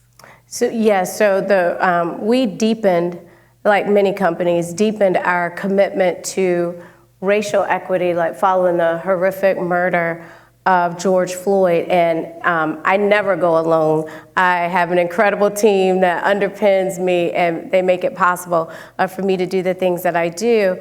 But we galvanized Google. And as a company, we went on a 100-day sprint to build sustainable equity for the Black community, both internally and externally. And so we set 8 racial equity commitments, 4 external, 4 internal, and a 5-year goal of 2025. So we are, 60% of the way through that goal. We've met some of the goals that we've set already. We've met those commitments. We have others that will complete by 2025. But what's so special here is that the whole company went. And, we hear belonging a lot in a way that I hope belonging doesn't become like a trite expression. I believe diversity, equity, and inclusion is insufficient without belonging. But when you belong, you create together. And so what we've done as a company to create these commitments together, we're accountable together. And so I do a lot of briefing with the Alphabet Board of Directors quarterly, with our CEO quarterly, and I meet with our CEO's direct reports quarterly just to talk about the progress that we're making on racial equity. So I don't take for granted, the leadership commitment that we've galvanized. So we report quarterly, internally and externally, the progress.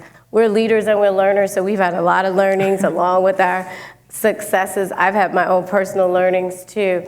But I think that's what's made the difference, is galvanizing the global workforce of Google. So I want to get back to talking about some of the external work and the partnerships, but I think the internal is also incredibly interesting. And I'd be interested in just, what have been some of the learnings internally that has really helped to make Google a different company? When Google was founded, we just celebrated our 25th year birthday or anniversary at Google. So Google is a very young company. But if you know the history of Google, there were 2 young men who were graduate students who started in the garage, but really founded on meritocracy. That, we don't care, what your background is, what you look like, your identity. You come in and everybody has like a fair chance to make it. And the reality of the work, although that is true universally, that meritocracy doesn't recognize that people are situated differently, because communities are situated differently. And we actually do need like equitable strategies to make sure that people can perform like at that same level. So that's been a huge, just company learning that actually this probably isn't a meritocratic society. We have to recognize how people are coming into this picture. So really living into like what is equity, but equally high outcomes of access, and how do we get there? I would say for me personally, for a long time across my career, I code switch where I check parts of my identity at the door. But in these moments, what I recognized was that I couldn't be like Melonie Parker here in my personal space, and then Melonie Parker who leads diversity at Google. Like they had to be one and the same. And the stories and the platform, I have to bring all of that together so that I can speak and champion and sponsor on behalf of others, since, I'm the one that happens to have the seat at that table. That's great, and it's wonderful to hear that those kinds of learnings are authentically going on. I think if the internal doesn't match the external, it's not going to last for very long. That's right. So you, with Google, have made this incredibly large commitment and have convened the group of colleges and universities together, HBCUs, to work on that. Could you talk a bit about how that commitment came about and what you hope to achieve from that? Yeah, so I lead an HBCU President's Council. We have 12 institutions. Spelman is one of them that's part of our council. We started this in 2021, and we had Thurgood Marshall College Fund, Dr. Harry Williams, came forward, reached out to our CEO and said, you know, our presidents want to talk to you about like what's really happening at Google. Like, is Google really fulfilling the promise to HBCU students, HBCU alum? And that's when I started working with not just those schools, but I brought United Negro College Fund in as well. And we had a very successful meeting with not just the CEO of Google, but like 6 of his direct reports as well, where we were able to just listen to what the concerns were at that time, and the concerns that were represented were, don't just come to our institutions to hire, like what are the other commitments? Like, are the alumni that are sitting at that are sitting on your campuses, like, are they progressing? What are the other ways that you're giving back? And that conversation, which was so well received on both sides, and the learning and the sharing, that was the genesis of putting together a council and inviting other schools into this picture. And so we have a multifaceted purpose. So one is to make sure that we're giving unrestricted investment. Many times when corporations give to HBCUs, it's a restricted grant that targets back. We gave $5 million to each of the schools in the council to the president so that your role, that you have the opportunity to use those funds the way you see fit for your school. And then we went on the journey of research. What we recognized was that there are no HBCUs currently that are at R1 research status. There are only 10 that are at R2. When we started the council in 21, there were 11, and one university lost their standing. And so, you know, we've made a big commitment to provide research opportunities, but also research support and assessment of research. And just in the last 2 weeks, we launched an applied research institute focused on mathematical and computational research opportunities with our partners, UNCF and TMCF. And so we expect to see a huge return from this investment. And then we work uniquely with each institution in the council to make sure that we're providing for unique needs. And so, you know, the $5 million grant from Google.org to Spelman. We just launched Project Elevate Black Voices at Howard University to bring Howard's community into a leading role in researching how Black voices show up with automatic speech recognition. So that's how we started, the things we're working on, and so much more to come. Well, we like that so much more to come part. But, you know, I would say it really is wonderful that it was unrestricted and appreciating the role of that. That said, you know, anytime you get unrestricted resources, you always worry that the funder really wants something specific. So, given that you don't want any specific thing, what will make you feel like that $50 million is successful? What are the kinds of outcomes you want? Not specific, but what do you want to see accomplished by that? You know, the kinds of outcomes that we're looking for are to make sure that you have the resources, you know, that you need to the degree that we're able to support that, to continue to develop leaders here at Spelman, that we're returning talent back to the greater global society that has the training that they need, the access that they need, and that's just on that financial component.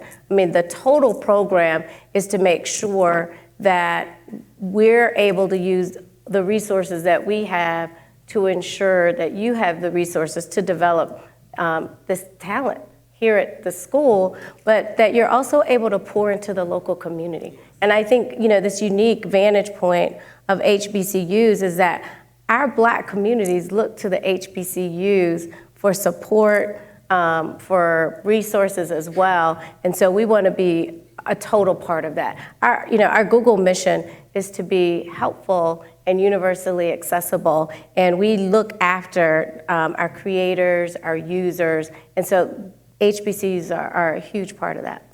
Yeah, great. And I asked partly, we had the opportunity, not sure this is going in and out. We had the opportunity to talk. Yeah, okay, it's going in and out.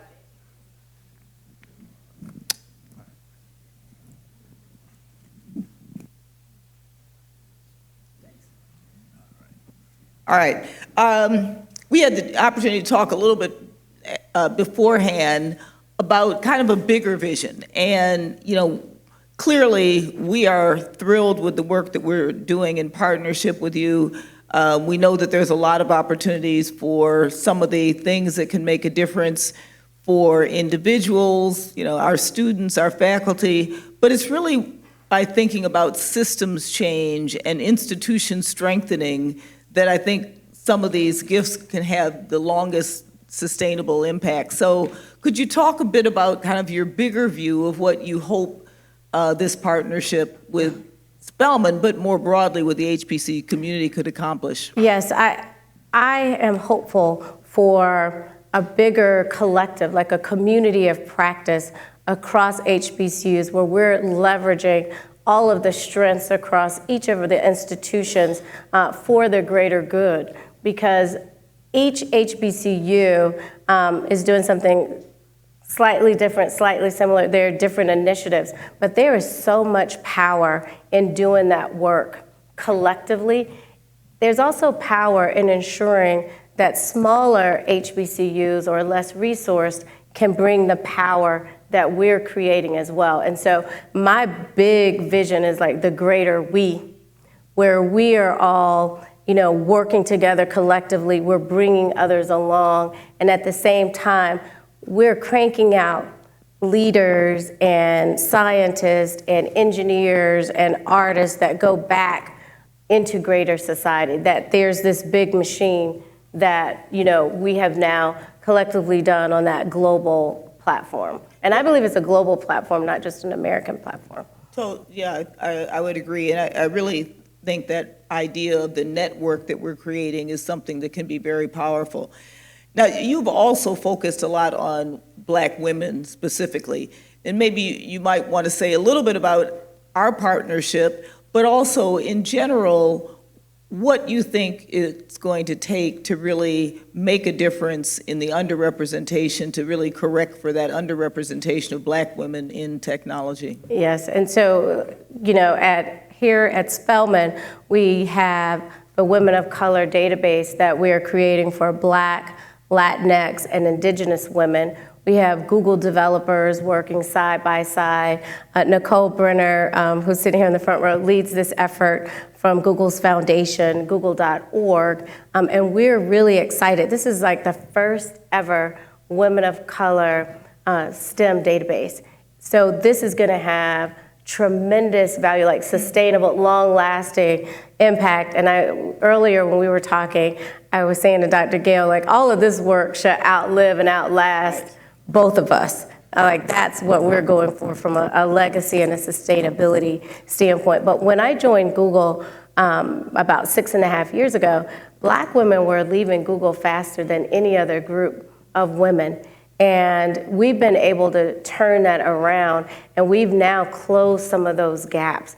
And Black women are staying longer, and there are many reasons for that. And I think the reasons that we found are just really indicative, or a microcosm of the greater society of what we need to do for Black women in tech. Goes back a little bit to what I said about meritocracy, that we have to recognize the unique ways that Black women come into tech, and it's really about where we add, not where we fit. And so many times we're trying to get Black women to fit spaces, and we're not teaching them how to add to spaces.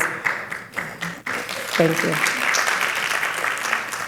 And so there's change to that. Like, we can't just do that by saying, hey, what's your superpower? How do you add in? What we're doing at Google is we're changing how we are, our culture, but we're also changing how we're training managers. So as an example, we have a whole training, and we have Ada Renee here, one of our Spelmanite, but also at Google that works in our staffing organization.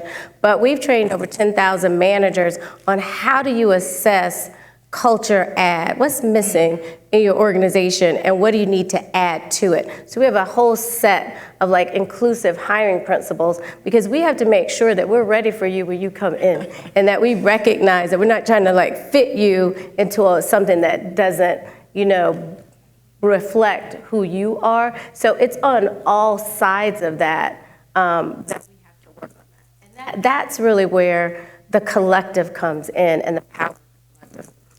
So I'm probably going to ask a couple more questions, and then I'll turn it over to the audience. So if people have questions, you can start lining up on mics on either side. That'll give me a good idea too of how much time I need to allot. But so, we're in a tricky moment in history, and, we've had a lot of gains, but we're also seeing a lot of threat to the progress that's been made in DEI. Obviously the SCOTUS decision had a real chilling effect. What are you feeling in terms of Google's commitment, regardless of what's going on?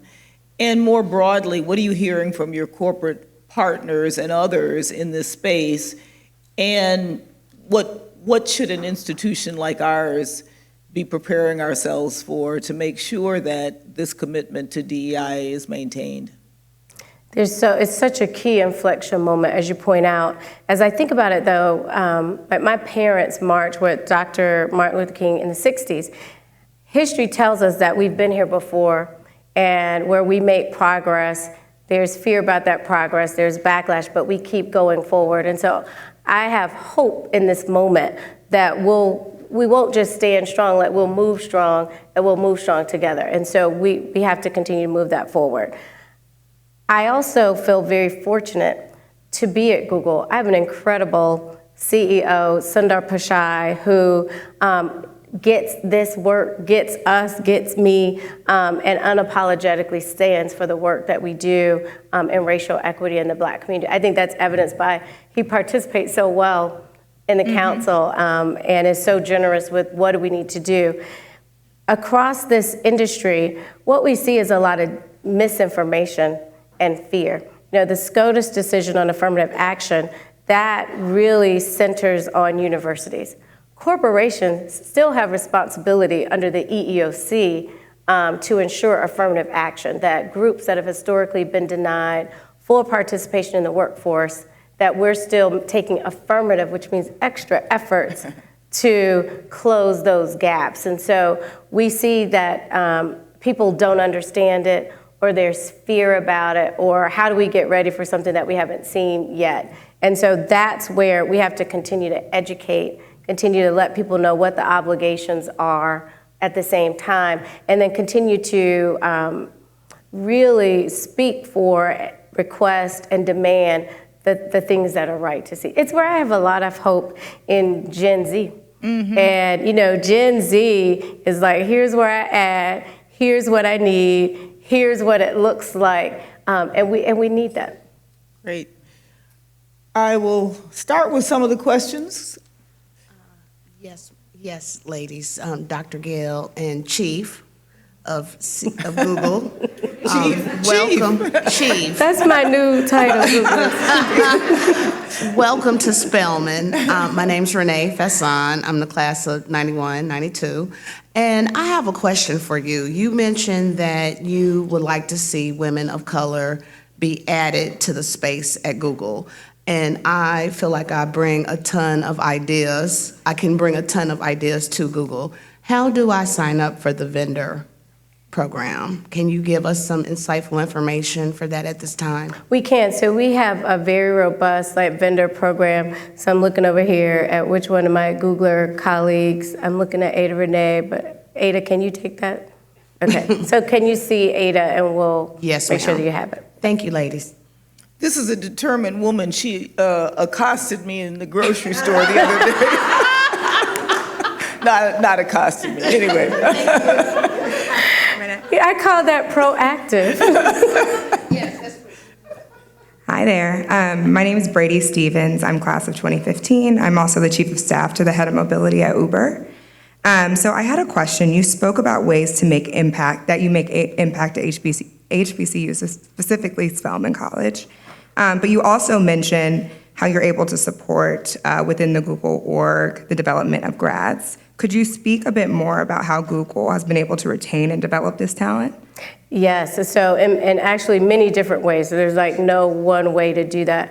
One, we have very strong HBCU alumni. So each HBCU has their own like alumni group at Google, and then we have a broader HBCU alumni group. When you come into Google, and this is as a part of our racial equity commitments, we have a 6-month onboarding program for Black Googlers. We call them Nooglers, so everything has an Oogler. So, but this 6-month onboarding program, you have the option of bringing your manager into the program, which many people do. And so, and regardless of level, you're in this program. But think about that, for a half a year, you're with other people who are similarly situated at all levels that work across the company. So you are being poured into in a way that creates that stickiness that's sometimes missing when you come in and finding like support and resources and development. And then on my team, I have an incredible person named Rachel Spivey who leads what's called a Stay and Thrive team.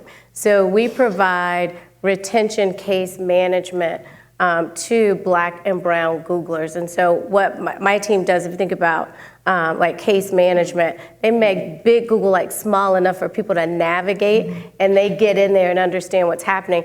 And we have like over an 84% retention rate for people that come through that program. And we don't just stop there. We follow them 1 year post-program. And many of the people that come through, we've seen, you know, like other successes in terms of how they're developing. And so we have a multi-pronged approach. And the last thing I'll say is we just out of this team released like a retention playbook for across Google so that other people could, you know, take a look at these strategies to see what's working. And we return these insights back to, you know, across Google. Very nice. One additional question. Sure. Are folks required to have sponsors in this program? Required to get sponsors? Yeah. You're not required to get sponsors. Mentors are a part of the onboarding program. We do have a sponsorship program at the like pre-executive level. Sponsorship, you know, it's interesting, and some people are like for or against. My personal belief here is that you need some level of chemistry and knowledge. Like, it would be really difficult to say, Dr. Gayle, sponsor me. Dr. Gayle would have to know, like, I trust her, I like what she's talking about, and I'm willing to do it. So we don't do that. More of what we do, though, is we curate spaces for people to come together so that they can find each other. Because a lot of what we've missed is we just don't have the access and the same networks to get into those same types of rooms. But when we do, we're making those matches. Thank you. Thank you. You know, as you were talking about your program, I'd be curious to know if you've had the opportunity to look at other companies and see where Google compares to like companies, because it would be interesting. I would imagine that you are doing better in your diversity statistics. You know, we do in the tech industry. Yeah. But again, some of the other like more mature industries like aerospace and defense, pharmaceutical, like they've had these programs like for like a long time. No, I'm thinking more tech. But within tech, we're at the top. Yeah, I would imagine. Was there another question? Zarita? Yeah. Hi. My name is Zarita Buchanan. I'm class of 2010, and I practice dentistry here in Atlanta. My question really was just about some of the things that Google Health is doing. I've been reading all about like the amazing strides that they've been making to kind of eliminate some of like the algorithms that are incorporated with medical racism. So I just wanted to hear your thoughts on that. Oh yes, so Dr. Ivor Horn, who is a Spelman alum, leads health equity at Google. And some of the things we're doing in the AI space, we're looking at, if you think about ultrasound and sonogram technology, how do we use AI to ensure that we can make that technology portable, give access in areas where it's not readily accessible or it's so expensive that people can't afford it. You might know we acquired Fitbit, so we're looking at that technology as well. And then we're also looking at technology that looks at sleep rhythms, how we help detect, like if you have heart issues, things like that. So there are a number of ways that we're looking at using AI to figure out how do you get there faster, how do you make it more affordable in a way that people can have greater access and get ahead of some of the health concerns that they have.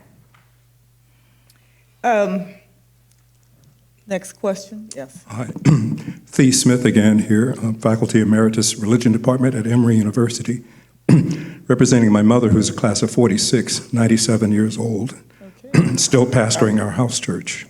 All right. She couldn't be here today, but one of the things I'm most interested in as a diversity trainer and so on are virtual reality platforms where you could actually experience what it's like to be a refugee, a child, so someone who was trained as a child warrior and given drugs to turn them into killing machines, and they're now recovering from that kind of trauma. You could have virtual reality platforms in which people get to experience, in the same way as our ancestors, predecessors read Uncle Tom's Cabin, and understood what it was like to grow up in slavery in these states and became part of the abolition movement. Are there ways this technology can be useful for advancing human rights and social justice transformations exponentially through AI? Is that possible? Is anybody thinking about that besides me? One, congratulations to your mom. What a life well lived at 97 years old. So there are advances that are being looked at that way. I know of some other organizations that are doing that. That's not the approach that we're taking at Google to look there. We're looking at AI more from like products and services and how we make everyday life accessible. And my diversity organization, though not to the sophistication that you've talked about, but what we've done is through belonging, we've created like search for belonging, and through a guided website, you can assume an identity, an intersectional identity, and go on that path, and you'll hear guided voices as you go on that path so that it gets to what you're talking about, that you can assume an identity, understand what the experiences are, and you're choosing the path through that. And it's called Search for Belonging at Google.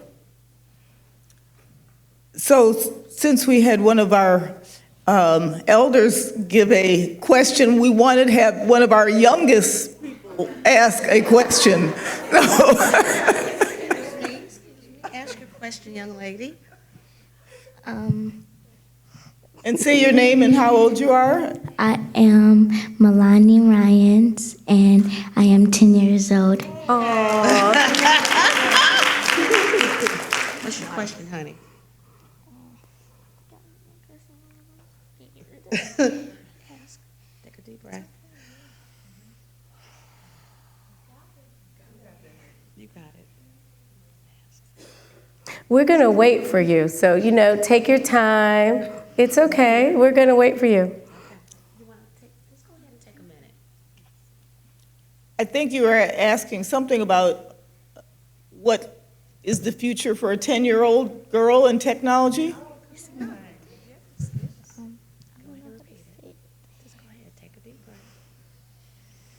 I'm scared. We're all breathing with you. So can we all take a deep breath? Repeat the question Dr. Gayle mentioned. Can you tell me what? Can you tell me what The technology is going to be like the technology is going to be like for a 10-year-old like me? for a 10-year-old girl like me? Aww. Say thank you. Thank you. That's such an incredible question. Thank you. And thank you for the courage to ask that question. You know, I don't know. I'm so excited to see. I wish I knew the answer to that. I don't know, because the technology that you're going to see is going to be incredible. You're not going to use cash, so you probably aren't going to know what pennies are or quarters are. Everything is going to be digital. You're going to use your phone a lot, and technology, you're going to be transported to virtual worlds a lot more than we are right now. And you're going to have a responsibility to be fair, to be kind, and to use technology for good. And so you're really going to be a model for everyone else to follow in how to do this well. And so I have full faith in you, and I'm really looking forward to following you. Thank you. Well, with that, I think that kind of, in some ways, says what this is all about. You know, the work that we're doing here at Spelman to make the faces of Black women in technology more visible, the work that Google is doing to bring greater diversity to the field. You know, I hope that this means that a young woman like Melonie, who will lead the way in where women, and particularly Black women, can have an impact in the field of technology. So thank you for asking your question, and thank all of you for being part of this incredible conversation. Thank you.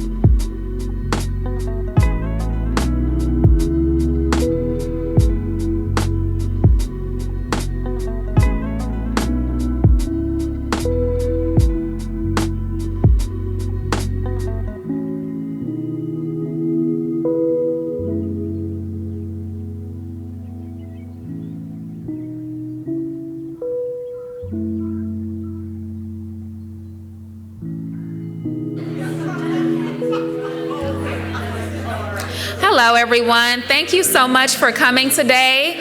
We invite you to join us in the lobby for a closing reception where we can network and enjoy some Google-themed cupcakes. Thank you.